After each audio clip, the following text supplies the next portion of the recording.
As I said, you worked on with some very big directors, but also, with them on some very big movies. I mean, Superman really kind of marks the point of the first superhero movie in many ways, and it's still looked back on very, very fondly.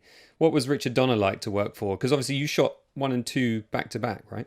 Yeah, we didn't finish the whole of two, but we shot most of it. Because then Dick Lester took over. That was all. The way that was handled by the Solkines was disgusting. I can't imagine anyone else but Donner directing Superman. He was perfect because he's a big child. He's very talented. He's a big kid in many ways. Lovely, lovely person. I never heard him say anything in a way harmful to people. It was fun to work with. Gave you a lot of leeway. Appreciated it. I was rush, as you say.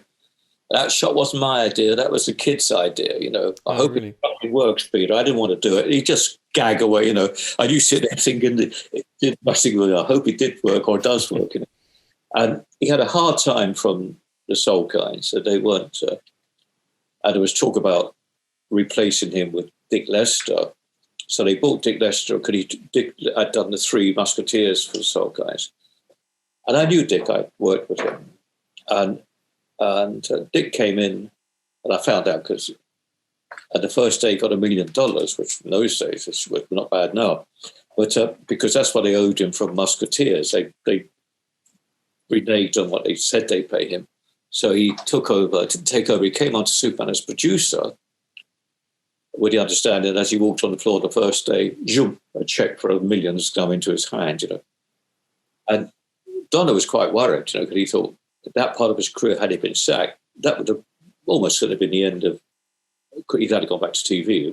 You'd never have another feature film. And I did say to Donner, I said, I don't think you need to worry. I said, knowing Dick Lester, I said, he won't want. This is such a complex film. This first time flying had been really, and Dick Lester didn't have any patience at all. He was a fun person to work with, even more fun to go out socially, but patience, he could never have done it. And I said this to Don, I said, I think you're safe, I said, use him as a friend, use him as an ally, And Lester was, Lester, although he took over later when when they were editing, and we had to hold of the first one, half the second one. And then the Soul Country, Donna didn't even know that he wasn't going to be invited back because they all closed down while they edited, because they had to get the one out to get some money to finish two. And he kind of bumped into someone, maybe in LA, agent, and said, "Oh, I'm really sorry, Dick, what's happened to you?" And he said, "Well, what's happened to him?" He didn't know that he was being replaced, which is disgusting. I mean, and I say, as I said earlier, I can't think of anyone else that I've ever worked with that could have done such a good job, because he was fun. He understood exactly what the American audience wanted, which I don't think Dick Lester or any English director would have understood, because we never did that kind of comic books that we do now, but then comic book was kind of a little bit unknown to us. I know, but you could have trouble with some of the actors, but he used to kind of jolly them through, so he never confrontational. But and also Chris's first major film, and Chris was lovely, but very, very serious. He took it all very serious, and Dick was always trying to lighten him up a bit, And I remember we were in New York shooting, and I was up on a camera crane.